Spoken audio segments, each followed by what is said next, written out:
পরম করুণাময় প্রভুর নামে শুরু করছি। আপনাদের সাথে আছি আমি DM রাহাত। আজ যে বিষয়টি নিয়ে আলোচনা করব তা হচ্ছে মানব দেহে সাধনার আসল বা মূল দরজা কোনটি।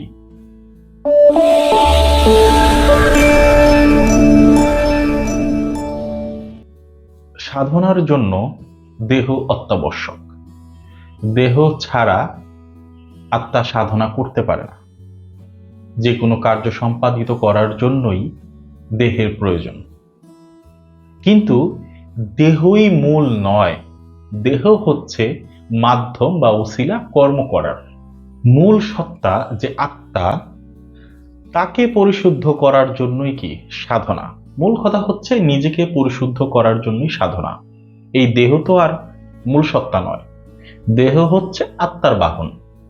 কিন্তু এই দেহের মধ্যে থেকেই আত্মাকে মুক্তি লাভ করতে হয়, অর্থাৎ কর্ম করতে হয়। যে কর্মের মাধ্যমে সে মুক্তি লাভ করবে তার জন্য তার এই দেহ দরকার। দেহ ছাড়া এটা সম্ভব না।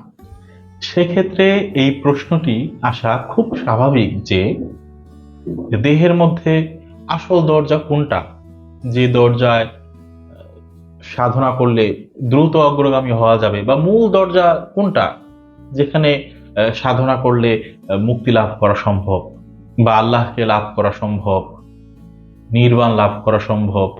যেভাবেই ব্যাখ্যা করি না কেন বা যেভাবেই বলি না কেন, তো যেহেতু দেহের মধ্যে থেকেই সাধনা করতে হবে, ইবাদত করতে হবে, তো সেটা দেহের কোন দরজায় করলে সবচেয়ে উত্তম, বা দেহে যতগুলো দরজা আছে তার মধ্যে কোনটা প্রধান এই সাধনার জন্য।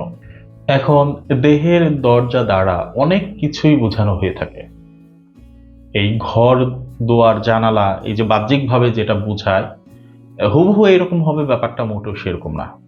এটা সম্পূর্ণই রূপক অর্থে। কারণ এই দেহ ঘর, অর্থাৎ এই দেহকে ঘর হিসাবে ধরলে তার কিছু দরজা আছে, জানলা আছে, এই টাইপের। কিন্তু এইরকম না যে ঘরের যেমন দরজা জানলা থাকে সবকিছু হুবহু সেরকম হতে হবে। এটা সম্পূর্ণই দেহ যেমন রূপক অর্থে একটি ঘর, এই দরজা জানালা যাই বলি না কেন সেগুলোও কি রূপক অর্থেই। দেহের দরজা দ্বারা শুধুমাত্র দেহে প্রবেশ করতে হবে বা প্রবেশ করা যায় এরকম কিছু না। যদি এইভাবেই ধরা হয় তাহলে দেহের যে 9 দরজা আছে বা 9.5 দরজা বা ইন্দ্রিয়, যে পথ মানে ছিদ্র যেগুলো আছে সেগুলোকে দরজা বলা যায়। কিন্তু ওই যে বললাম যে দেহ ঘর যেমন রূপক, এই দরজাও কি রূপক। এই প্রশ্নের সাথে সামঞ্জস্য রাখতে হবে। কারণ এটা মূলত সেই ধরনের প্রশ্ন না যে দেহের 9 দরজা কোথায় এবং সেগুলো কি, এই টাইপের না। এই প্রশ্নটা মূলত হচ্ছে সাধনার স্থান নিয়ে, মানে কোন জায়গায় দেহের কোথায় কিভাবে সাধনার যে প্রসঙ্গটা, সেই মূল জায়গাটা কোথায়। তো এই প্রবেশদ্বার না বলে যদি অন্যভাবে বলা হয় তাহলে যে মোকাম মঞ্জিলের কথা আছে বা 18 মোকামের কথা বলা হয়ে থাকে, বা আরো কম বেশি বিভিন্ন জন বিভিন্নভাবে যে ব্যাখ্যা করেন, সেই নির্দিষ্ট গুরুত্বপূর্ণ স্থানগুলোকেও কি দরজা হিসাবে ধরা যাবে এই প্রশ্নের আলোকে।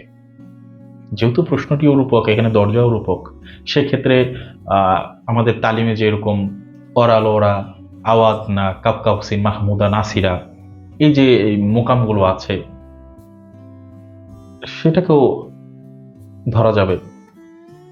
এখানে মোকাম এবং মঞ্জিলের যে ব্যাপারটা, মোকাম হচ্ছে মূলত প্রবেশ যে দিক দিয়ে হবে, আর মঞ্জিল হচ্ছে সেই গন্তব্য, হাহুত লাহুত নাসুত মালকুত জবরুত। তো ওই যেহেতু এখানে দরজা বা প্রবেশ করার বিষয়টা একটু রূপক ভাবে আসে, তাই এই মঞ্জিল না বলে সেক্ষেত্রে প্রাসঙ্গিক বেশি হবে হচ্ছে এই মোকামের কথা, যে 5 মোকামের কথা বললাম। আবার সেই 18 মোকামের কথা বলা যায়, যে 18টি গুরুত্বপূর্ণ স্থান মানব দেহের সাধনার ক্ষেত্রে, তো সেগুলো দরকার। যেহেতু দেহ ছাড়াই সাধনা হচ্ছে না, তো দেহের সেই অঙ্গ প্রত্যঙ্গ গুলো দরকার, চোখ, কান, মুখ, বিভিন্ন অঙ্গ প্রত্যঙ্গ। কিন্তু মোকাম, যে প্রবেশ করার যে পথ, এটা বেশি প্রাসঙ্গিক। এবং ওই যে দরজা হিসাবে যে 9 দরজার কথা বলা হয়ে থাকে বা 9.5 দরজার কথা, সেটাও কি বেশি প্রাসঙ্গিক। যেহেতু এই দরজার কথা সবাই বলে, তো আমরা সেই দিকেও ব্যাখ্যা করতে পারি যে 9টা যে দরজা আছে, চোখ, নাক, মুখ, কান, লিঙ্গদ্বার, গুহ্যদ্বার, কেউ কেউ নাভির কথা বলে থাকেন, কেউ কেউ একদম সহস্রার কথা বলে থাকেন যে 9.5 দরজার হিসাব করে যে এই দরজা মূলত বন্ধ। হ্যাঁ, তো এইভাবে বিভিন্ন জন বিভিন্ন ব্যাখ্যা করতে পারেন। এই 9 দরজা নিয়েও আমার আলাদা আলোচনা আছে। তো সেটা প্রসঙ্গ না, বিষয়টা হচ্ছে এখানে মূলত আমাদের যে সাবজেক্ট সেটা হচ্ছে মূল দরজাটা কোনটা সেটা নিয়ে আলোচনা করা। তো এই যে চোখ, নাক, মুখ, এগুলো কি মূল দরজা, বা চোখ কি মূল দরজা, মুখ কি মূল দরজা, বা অরাল অরা আওয়াদনা কাপ কাউসিন মুকামে কাপ কাউসিন বা মাহমুদা নাসিরা কোন মুকামটি বেশি গুরুত্বপূর্ণ এই সাধনার ক্ষেত্রে? তাছাড়া এই 7 চক্র, 7টি গুরুত্বপূর্ণ স্থান বা 6 লতিফার যে কথা বলা হয়ে থাকে, সেগুলো কিন্তু ধরা যায়। এখানে প্রশ্নটা এসেছে যে দেহের সাধনার জন্য আসল দরজা কোনটি। তো এই হুবহু সেই দরজা হতে হবে এরকম না, যেটা আগেই বলেছি। তো মূলত অনেকগুলো তত্ত্ব যাই হোক, সেই বিষয়গুলোকে বিশ্লেষণ করলে আমরা সহজেই নিজের একটা নির্ণয় করতে পারবো যে আসলে আমাদের মূল দরজা কোনটা। এক্ষেত্রে এক একজনের এক একটা মতামত আছে, তার নিজস্ব আলাদা দর্শন আছে, চিন্তা ভাবনা আছে।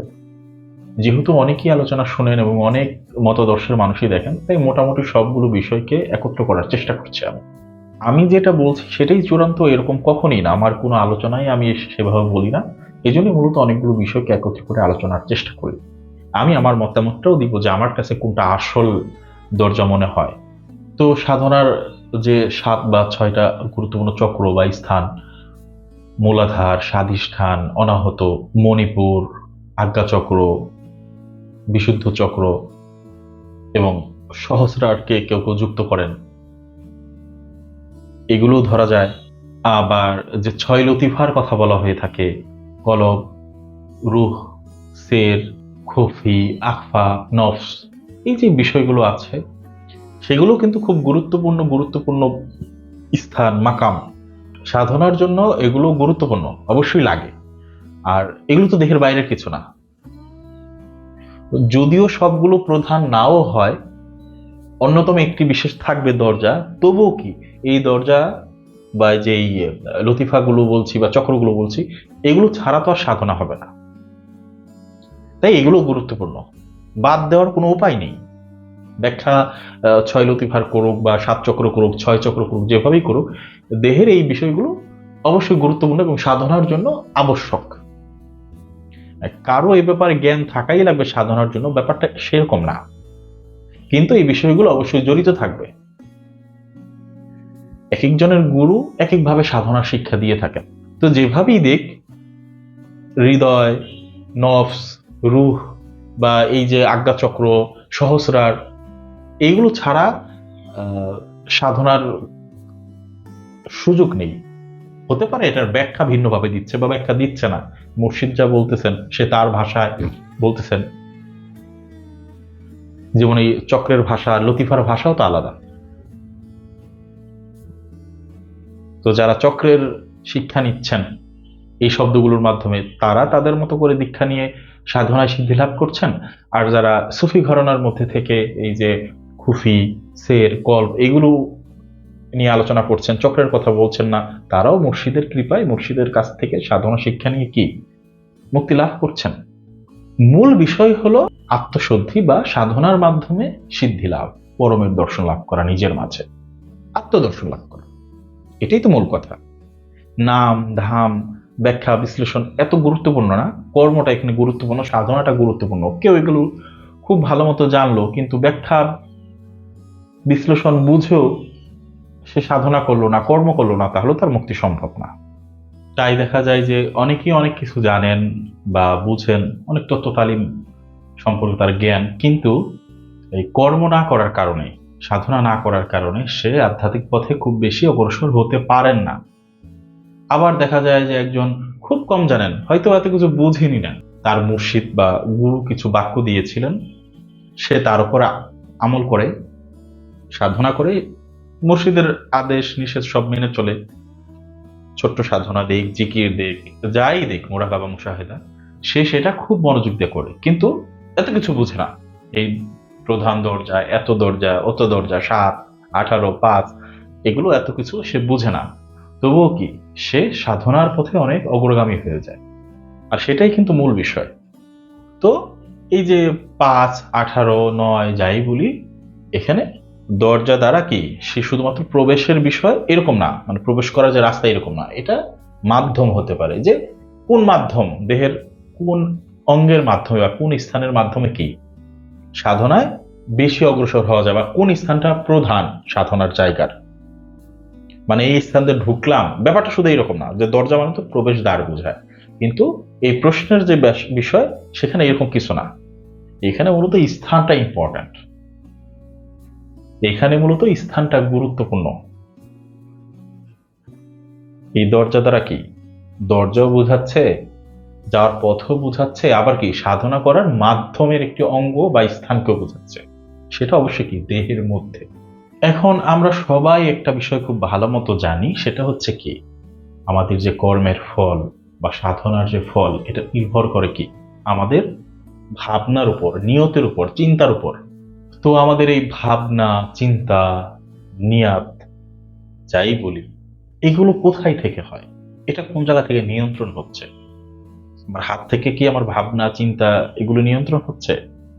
নিয়ত, আমি কি হাত দ্বারা এগুলো করি না। এই ভাবনা, চিন্তা, নিয়তটা হয় কোথায় থেকে? যেই জায়গা থেকে বা যেই স্থান থেকে, বা এখন যেহেতু প্রশ্ন দরজার, তার মানে সেই দরজা থেকে, সেই মোকাম থেকে, যে মোকাম থেকে কি সমস্ত দেহ পরিচালিত হয়। সেটা কোথায়? সেটা হচ্ছে কি মানুষের মস্তিষ্ক এবং হৃদয়। মস্তিষ্ক এবং হৃদয় এক না, দুইটা আলাদা বিষয়। তো নিয়ন্ত্রণ করে কে? হৃদয় থেকে মস্তিষ্ক এটা নিয়ন্ত্রণ করে। নিয়তটা অবশ্যই হৃদয় থেকে হবে। আর ভাবনা চিন্তা করবে কে? মানুষের মস্তিষ্ক। এখানে মূলত গভীর সম্পর্কটা থাকবে এই যে ভাবনা, চিন্তা, নিয়ত, সেটা হচ্ছে কি হৃদয় এবং মস্তিষ্কের।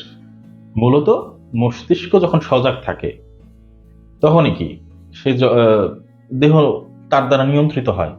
যদি কারো মস্তিষ্ক বিকলাঙ্গ হয়ে যায় বা কোনো কারণে সে কাজ করতে না পারে, তখন কিন্তু তার দেহের এই হাত পা নড়ানো এগুলো কিছু হয় না, সে উপলব্ধি করতে পারে না, এবং সে কি তার দেহকে নির্দেশ দিতে পারে না, হাতকে বলতে পারে না যে করো, কারণ তার মস্তিষ্ক কাজ করছে না। তো যেহেতু মস্তিষ্ক কাজ না করলে হাত পা কাজ বন্ধ করে দিচ্ছে, সেহেতু কি মস্তিষ্ক একটি খুব গুরুত্বপূর্ণ দরজা স্থান। এবং এই ভাবনা চিন্তা কার সাথে যুক্ত? নিয়তটা, এই যে আমি ভালো কাজ করছি, এটা করছি না, এই ধ্যান সাধনা কার জন্য করছি, এই যে আমার ভাবনা, আমাকে আত্মশুদ্ধি করতে হবে, এইটা কোথায় থেকে আসছে? সেটা হচ্ছে কি আমার হৃদয় থেকে আসছে। আরবিতে যদি বলি তাহলে কি কলব। তাহলে এটা তো বলা যায় যে মূল জায়গা বা মূল দরজা কোথায়? মস্তিষ্ক এবং কলবে। বাকিগুলো কি সহযোগী, কিন্তু মূল না। মূল হলে সে এমন কিছু হতো কি যে সমস্ত দেহকে নিয়ন্ত্রণ করতো, বিশেষ করে আমাদের ভাবনা বা নিয়ত, এই ব্যাপারটাকে কি অনুভূতি, এগুলোকে নিয়ন্ত্রণ করতো। তো হাত পা এগুলো কি? এগুলো হচ্ছে সহযোগী। মূল কি মস্তিষ্ক এবং হৃদয়। তাছাড়া আধ্যাত্মিক সাধনায় ধ্যান বা মুরাকাবা মুশাহাদা হচ্ছে কি সবচেয়ে গুরুত্বপূর্ণ। কর্ম বাহ্যিকভাবে যে বিষয়গুলো আছে সেটা তো আছেই, আত্মশুদ্ধির জন্য, আত্মদর্শনের জন্য সবচাইতে গুরুত্বপূর্ণ যে ব্যাপারটা সেটা হচ্ছে কি ধ্যান বা মুরাকাবা মুশাহাদা। যদি আপনি আধ্যাত্মিক পথের পথিক হয়ে থাকেন, আপনি যে ধর্মেরই হন না কেন, যে মতাদর্শী হন না কেন, অবশ্যই কি ধ্যান বা মুরাকাবা মুশাহাদার প্রসঙ্গটা অবশ্যই থাকবে। এখন ধ্যান যেহেতু সাধনার একটা মূল প্রসঙ্গ মুক্তির জন্য, তাহলে এই ধ্যান সাধনা কোথায় করে? সেই স্থানটা অবশ্যই গুরুত্বপূর্ণ হবে। যা গুরুত্বপূর্ণ যে সাধনা, সেই সাধনার স্থানটাই সবচেয়ে বেশি গুরুত্বপূর্ণ বা আসল। তো এই সাধনার মুক্তির মূল ব্যাপারটা কি? ধ্যান সাধনাই তো। এতে আত্মশুদ্ধির জন্য যে নিজের চিন্তার জগতে যে পরিশুদ্ধতা আনতে হবে, যে নিজেকে বোঝার যে ব্যাপারটা, সেটা কিন্তু ধ্যানের জগতে গিয়েই ঘটে। তো সেই ধ্যান বা মুরাকাবার স্থান কোথায়? ধ্যান বা মোরাকাবায় বসার অনেক পদ্ধতি থাকতে পারে, কিন্তু সেই স্থানটা কোথায় সেটাও কি এই মস্তিষ্ক এবং হৃদয় কেন্দ্রিক। তাছাড়া তাজকিয়া বা আত্মশুদ্ধির যে ব্যাপার, সেটা যেহেতু সবকিছুর মূল, তাহলে সেটাও তো হৃদয়ের সাথে জড়িত। মানে হৃদয়ের পরিশুদ্ধতাই তো সব। তাহলে যার পরিশুদ্ধতা সব, তাহলে সেই মূল দরজা বা মূল স্থান। তাহলে এটা নিয়ে তো আর বিতর্কের প্রসঙ্গ আসার কথা না যে মূল স্থান বা মূল দরজা কোনটি। সেটা অবশ্যই কলব বা কি হৃদয়। দেহের অন্যান্য জায়গা, অন্যান্য স্থানগুলো কি সহায়ক। হৃদয়, মস্তিষ্ক, তারা যে কাজ করবে সেটা কি দেহের অন্যান্য অঙ্গ প্রত্যঙ্গ দ্বারা করবে। এই যে আরো 5টি মুকাম বা 18 মুকাম বা এই 9 দরজা, এগুলোর মাধ্যমে করবে। এইগুলো যদি ঠিকঠাক না থাকে, তাহলে কি ধ্যান সাধনায় মন বসবে? বসবে না। কেউ ধ্যান সাধনায় বসলো, তার সেই মুহূর্তে ক্ষুধা লাগলো, যেহেতু সে এখনো ক্ষুধাকে নিয়ন্ত্রণ করতে পারেনি, তখন কি তার ধ্যান সাধনায় মন বসবে না ক্ষুধার ওখানে মন যাবে? কেউ ধ্যান সাধনায় বসলো, দেখা গেলো তার মলমূত্রে চাপ এসেছে, এরকম হয়, তাহলে সে কি করবে? বসে থাকতে পারবে? পারবে না। বসে থাকলো কি তার মন বসবে না। তো কোনো না কোনো ভাবে ওই যে লিঙ্গদ্বার, গুহ্যদ্বার, একটার সাথে তো আরেকটা কি জড়িত আছে, কারণ সে দেহের সাথে যুক্ত। চোখে প্রচন্ড ঘুম, ধ্যান হবে? চোখ বন্ধ করে রেখে সাধনার কথা বলা হয়ে থাকে, দেখা গেল সে ঘুমাই গেল। ঘুমিয়ে যাওয়ার সমাধিতে যাওয়া তো এক না, যেতে হবে সমাধিতে, সে গেল ঘুমিয়ে। তো তার চোখ তার সহায়ক লাগলো না, এই চোখ তো থাকতে হবে। তো এরকম অনেক বিষয় আদি আছে। নিঃশ্বাস, এই জন্য নাক লাগবে। তো এগুলিকে বাদ দেওয়া যাবে না। কিন্তু ওই যে প্রসঙ্গ যেহেতু মূল বা আসলের, সেক্ষেত্রে অবশ্যই হৃদয়। এ নিয়ে বিতর্ক হওয়ার কোনো সুযোগ নেই, ব্যাখ্যা বিশ্লেষণ যেভাবেই হোক। তারপরে কেউ কেউ ভিন্ন বিষয় ব্যাখ্যা করে থাকেন। কেউ কেউ এভাবে বলতে পারেন ত্রিবেণীর ঘাট। এখন আমরাও বলবো ত্রিবেণীর ঘাট, কিন্তু সমস্যা তো অন্য জায়গায়। সমস্যা হচ্ছে এই ঘাট কোথায়। আমরা বলতেছি হৃদয়ই ওখানে যেখানে ত্রিবেণী, কিন্তু আরেকজন বলতেছে কি না, ত্রিবেণীর ঘাট কি হৃদয়ের সাথে না, সেটা অন্য জায়গায়, নিচের দেশে। এই যে মতামত, সমস্যাটা হবে সেখানে।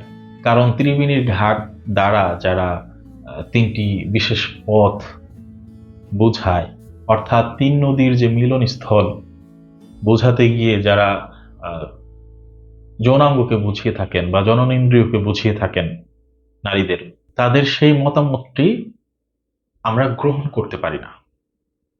ভিন্ন মত, অনেকের অনেক মতামত আছে, সেই বিষয় আলাদা, কিন্তু আমরা এটাকে গ্রহণ করতে পারি না, আমাদের কাছে যৌক্তিক মনে হয় না। বিষয়টা যেহেতু যৌক্তিক মনে হয় না এরকম না, বাস্তবেও এরকম হওয়ার কথা না। যদি কেউ এরকমটা বলে থাকেন তারপরও সে মুক্তি লাভ করে থাকে, তা অবশ্যই তার হৃদয়ের পরিশুদ্ধতার কারণেই মুক্তি লাভ করবে। ওই যে বললাম, তার থিওরি, তত্ত্ব তালিম হয়তো অনেক জানেন, কিন্তু কর্ম করেন না। আরেকজন কর্ম করেন, হয়তো অত জানেন না। তো ধরুন যে কেউ ত্রিবেণীর ঘাট দ্বারা নারীর জননেন্দ্রিয়কে বুঝাচ্ছে, কিন্তু এটা শুধুমাত্র তার তত্ত্বজ্ঞানে, কিন্তু তার কর্ম আত্মশুদ্ধি খুব ভালো। সাধারণত দেখবেন যে অনেক মতাদর্শের লোক আছে যারা এইসব কথাবার্তা বলে থাকেন, কিন্তু তারা কিন্তু কোনো মানুষকে কষ্ট দেন না, কোনো প্রাণীকে কষ্ট দেয় না, সকল জীবকে ভালোবাসে। তাদের দ্বারা মানুষ কষ্ট পায় না, সহজ কথায়। তারা কারো হক মারে না, কারো টাকা পয়সা চুরি করে না, খুব স্বাভাবিকভাবে আছে। তো তার একটা শুধু ধারণা এরকম যে ত্রিবেণীর ঘাট এরকম একটি জায়গা, কিন্তু তার কর্ম সাধনা সবই কি হৃদয় কেন্দ্রিক, খুব ভালো। তো সে তো মুক্তি লাভ করবেই। শুধু একটা বিষয়, একটা ভুল ধারণা রাখার জন্য সে মুক্তি পাবে না এরকম না। কিন্তু সে হয়তো ভাবতে পারে সে ওই ঘাট ভেবে সে মুক্তি পেয়েছে, কিন্তু আসলে না, সে মুক্তি পেয়েছে তার হৃদয় শুদ্ধতার কারণে। তো এই বিষয়টি একটি ভিন্ন বিষয়, এই ব্যাপারে আরো একাধিক আলোচনা আছে যেগুলো এই বিষয়ের উপর, যে কেন আমরা ত্রিবেণীর ঘাট আহ নারী জননেন্দ্রিয়কে মনে করি না। তো সেগুলো আলাদা আলোচনা। এখানে সংক্ষেপে শুধু বললাম যে আমরা এই মতামতটাকে গ্রহণ করতে পারছি না, অর্থাৎ এটা মূল দরজা নয়। এখন আসি গুরুত্বপূর্ণ বিষয়টি নিয়ে, সেটি হচ্ছে এই যে বললাম মস্তিষ্ক এবং হৃদয়। এখন স্বাভাবিকভাবেই অনেকেই বলতে পারেন যে কলব হচ্ছে বুকের মধ্যে আর মস্তিষ্ক হচ্ছে মাথায়, তাহলে এটা কিভাবে মিল করব? এক্ষেত্রে আমার জবাব হচ্ছে, আমি অনেক আগেই বলেছি যে কলব বুকে, এই মতাদর্শটি আমরা মানি না। আমাদের মতে কলবের অবস্থান সহস্রারে, অর্থাৎ হাহুতে বা হাহুত মঞ্জিল, অরালরা মোকাম, যেটা বোঝায়। কেন আমরা এমনটা মনে করে থাকি এ ব্যাপারেও আলাদা আলোচনা আছে, সে বিষয়ে একাধিকবার বলতে গেলে অনেক বড় হয়ে যাবে। কিন্তু একটা বিষয় সবার ক্ষেত্রে এটা বলে রাখি, কেউ যখন কোনো দর্শন নিয়ে আলোচনা করবে তাকে তার দর্শন দিয়ে বিচার করতে হবে। এখন আমি যেমন মস্তিষ্ক এবং হৃদয় বলেছি, তাহলে আমার ব্যাখ্যা অনুযায়ী বুঝতে হলে আমি মস্তিষ্ক এবং হৃদয়কে যেখানে রেখে ব্যাখ্যা করতে চাচ্ছি সেটাই বুঝি ব্যাখ্যাটা ধরতে হবে। কলবকে বুকে ধরে ব্যাখ্যা করলে আমার এই কথাগুলো কি মিলবে না। হ্যাঁ, আমিও যখন কাউকে সাধারণভাবে বুঝাতে যাব তখন হয়তো বুকে বুঝাবো, কারণ যেহেতু বিষয়টা আমাদের মতটা ভিন্ন, কিন্তু সে বুক বুঝে থাকে হ্যাঁ হৃৎপিণ্ডের কথাটা। তো আমি যদি তাকে ওইভাবে বুঝাতে যাই তাহলে আবার আলাদাভাবে বোঝানো সম্ভব না, তখন আমিও স্বাভাবিকভাবে কি কলব দ্বারা এই বুকের স্থানটাই বুঝাবো। যেমন আমি যদি অনলাইনে বা ফেসবুকে বা হয়তো পারে বিভিন্ন ভিডিওতে যদি কলব বোঝাতে যাই, তখন আমি সেই হৃৎপিণ্ডটাই দেখানোর চেষ্টা করি। কারণ আমি যদি তাকে আলাদাভাবে বোঝাতে চাই যে মাথায় বা সহস্রারে কলব, তাহলে এটা তাকে আবার আলাদাভাবে বোঝাতে হবে। তো মানুষ তো এইভাবে বুঝে না। মানুষ মোটামুটি সবাই ভেবে থাকে যে কলব হচ্ছে একটা মাংসপিণ্ড এবং সেটা হচ্ছে হৃৎপিণ্ডকেই কলব ধরে থাকে। তাই ওই সময় আমার ব্যাখ্যা বিশ্লেষণের দরকার নেই, আমি স্বাভাবিকভাবে সেভাবেই বোঝাবো যে কলব বলতে মানুষ যা বুঝুক, সমস্যা নেই। কিন্তু যেহেতু আমি এখন আলোচনা করছি, ব্যাখ্যা বিশ্লেষণ করছি, এখন আমি আমার মতটাই বলবো এবং আমার মতটা ধরেই যারা শুনছেন তাদেরকে ব্যাখ্যাটা বোঝার চেষ্টা করতে হবে। তো আমাদের মতে মস্তিষ্কে স্থান যেখানে, হৃদয় স্থান সেখানে, অর্থাৎ বুকে নয় বরং মাথায়, সহস্রার যে অবস্থান। এখন মস্তিষ্কের মধ্যে কি হৃদয়? না, হৃদয়ের মধ্যে সূক্ষ্মভাবে মস্তিষ্ক আছে। হৃদয় কোনো নির্দিষ্ট মাংসপিণ্ড নয়। মানুষ হৃৎপিণ্ড দিয়ে ভাবে না, এটার কাজ আলাদা। ভাবনা, চিন্তা, নিয়ত এটা সে মস্তিষ্ক থেকে করে। আর তার অবস্থান কি? মস্তিষ্কের অবস্থান কি? হৃদয়ের মধ্যে। হৃদয় মানে মগজ বা এরকম কিছু না। হৃদয় কোনো মাংসপিণ্ড না। হৃদয়কে হাদিসে যে অর্থে মাংসপিণ্ড বলা হয়েছে সেটা সম্পূর্ণ রূপক অর্থে। কারণ ওই যে পাপ করলে সেটা কালো হয়ে যাবে, ভালো করলে সেটা সাদা থাকবে। তো কারো কি পাপ করার কারণে কি হৃৎপিণ্ড সাদা কালো হয় নাকি? হয় না। তো ওই সাদা কালো যেমন রূপক অর্থে ব্যবহার হয়েছে, তেমনি মাংসপিণ্ড কথাটাও কি রূপক অর্থে ব্যবহৃত হয়েছে। হ্যাঁ, তারপরে বিভিন্ন তরিকায় যে বলা হয়ে থাকে সেটা একটা ভিন্ন বিষয়। যেমন আমি 6 লতিফার কথা বলেছি, নফস, রুহু। হ্যাঁ, অনেকে বিভিন্ন স্থান দেখান 6টা। আমরা কিন্তু এরকম কোনো নির্দিষ্ট স্থান দেখাই না, কারণ নফস, রুহু এগুলো নির্দিষ্ট কোনো একটা স্থানে এভাবে আবদ্ধ থাকে না। এগুলোর কার্যকারিতা এবং তার অবস্থান সর্বত্র কি বিরাজমান। কোনো নির্দিষ্ট একটা স্থানে নফস থাকবে বা রুহু থাকবে, আমরা এরকম মতাদর্শ নই। তো সেক্ষেত্রে আমার মতামতটা ভিন্ন। তো এটা নিয়ে বিতর্কের কিছু নেই। যারা যে বললাম যে যার যার মুর্শিদের কাছ থেকে এগুলো শিক্ষা নিয়ে সাধনা করছেন তারা অবশ্যই মুক্তি পাবেন, যদি তার মুর্শিদ তাকে সঠিক শিক্ষা দিয়ে থাকেন। এখানে কোনটার অবস্থান কোথায় এটাই গুরুত্বপূর্ণ না, গুরুত্বপূর্ণ হচ্ছে সাধনা বা কর্ম। তো আমার মূল প্রসঙ্গ হচ্ছে, আমি বলতে চাচ্ছি হৃদয় হচ্ছে কি সেই আসল স্থান বা আসল দরজা, যার মাধ্যমে কি ঈশ্বরের কাছে পৌঁছানো যায়। যদি আমরা ঈশ্বরের কাছে পৌঁছাতে যাই, আল্লাহর কাছে পৌঁছাতে চাই, আত্মদর্শন লাভ করতে চাই, তাহলে আমাকে হৃদয়ের দরজা দিয়ে প্রবেশ করতে হবে। সেখানে যে সূক্ষ্ম মস্তিষ্ক আছে সে কি আমার চিন্তা ভাবনা করার শক্তি যোগাচ্ছে। খুব জটিল ভাবে নেওয়ার কিছু নেই, খুব সাধারণভাবে বোঝার চেষ্টা করুন যে আমরা হৃদয়ের মধ্যে যে মস্তিষ্ক আছে তার মাধ্যমে চিন্তা ভাবনা করছি। আর আমাদের সেই হৃদয়ের অবস্থান সহস্রার বা হাহুত মঞ্জিলে বা অরা লরা মোকামে, এটা আমাদের পরিভাষায়। অনেকে লা মোকামের কথা বলে থাকেন, লা মোকাম, লা মাকান, দেহের মধ্যে যে অবস্থান। তো সেখানেই কি দেহের সাধনার মূল দরজা। এখন অনেকের কাছে মনে হতে পারে তো হৃদয় যদি মূল দরজা হয় তাহলে এত কথার কি আছে, বা ব্যাপারটা তো খুব সাধারণ। না, এতটাও সাধারণ না। হৃদয়ের শুদ্ধতা, আত্মশুদ্ধি খুব কোনো সাধারণ বিষয় না, বরঞ্চ এর জন্যই এত আলোচনা, এত কথা, এত সাধনা, এত ইবাদত, এত নিয়ম কানুন, এত কিছু। তো সেটাই সাধারণ বিষয়। শুধু যদি এই কথাটা এভাবে বলে দেই যে হৃদয়, তাহলে ব্যাখ্যা বিশ্লেষণ ছাড়া ব্যাপারটাকে খুব সাধারণ মনে হবে। কিন্তু যখন অনেক কথার পর এটা বলা হচ্ছে, তখন অনেকের মনে নতুন করে প্রশ্ন যাচ্ছে, মানতে ইচ্ছা করছে যে এত দরজা, এত কিছু, তারপরে সে হৃদয়। এবং কেন হৃদয়? হৃদয়ের অবস্থান, এই ব্যাপারগুলো নিয়ে তার মনে ভাবনার সৃষ্টি হবে এবং সেই ভাবনার সৃষ্টি কি তাকে সামনের দিকে নিয়ে যাবে। তাছাড়া যেটা বললাম যে মূল দরজা ঠিক আছে, কিন্তু বাকি দরজাগুলো লাগবে। বাকি দরজাগুলো ছাড়া কি মূল দরজায় প্রবেশ করা যাবে না। এই যে ষটচক্র, সপ্তচক্র, বাকি যে মুকাম মন্দিরগুলো আছে সেগুলো শুদ্ধতা ব্যতীত কিন্তু হৃদয়ের দরজা খুলবে না, কারণ এটা হচ্ছে সর্বশেষ দরজা। এটা দিয়ে শুরু করতে হয় এবং এটা দিয়ে কি শেষ, কারণ বাকি দরজাগুলো খুলতেও এই দরজার সহযোগিতা লাগবে এবং এই দরজা পূর্ণভাবে দাখিল হতে, সেখানে পৌঁছাতে বাকি দরজাগুলো লাগবে।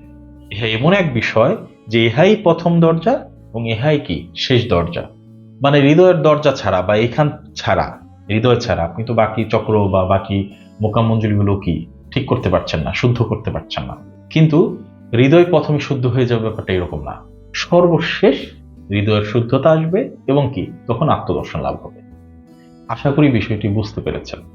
তাছাড়া আমি আবার বলছি, এটাই চূড়ান্ত নয়, এগুলো হচ্ছে আমার মতামত। আপন আপন মসজিদের মাধ্যমে সেই দরজা কোথায় বা কি এগুলো বুঝে নিতে হবে, কারণ নিজে উপলব্ধি না করলে কোন দরজা আসল, কোন দরজা নকল বা কোন দরজা প্রধান শুধু জানলেই লাভ নেই, উপলব্ধির ব্যাপার আছে। এই জন্য মসজিদ প্রদত্ত জ্ঞান বেশি গুরুত্বপূর্ণ, কারণ সেখানে নিজের উপলব্ধি যুক্ত হবে।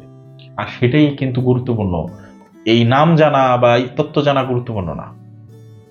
তো আশা করি বিষয়টি বুঝতে পেরেছেন। তারপরও যদি কেউ না বুঝে থাকেন মন্তব্য করবেন, আমি অন্য কোনো ভিডিওতে সে বিষয়গুলো নিয়ে আলোচনা করার চেষ্টা করব। আজ এই পর্যন্তই, ধন্যবাদ সবাইকে।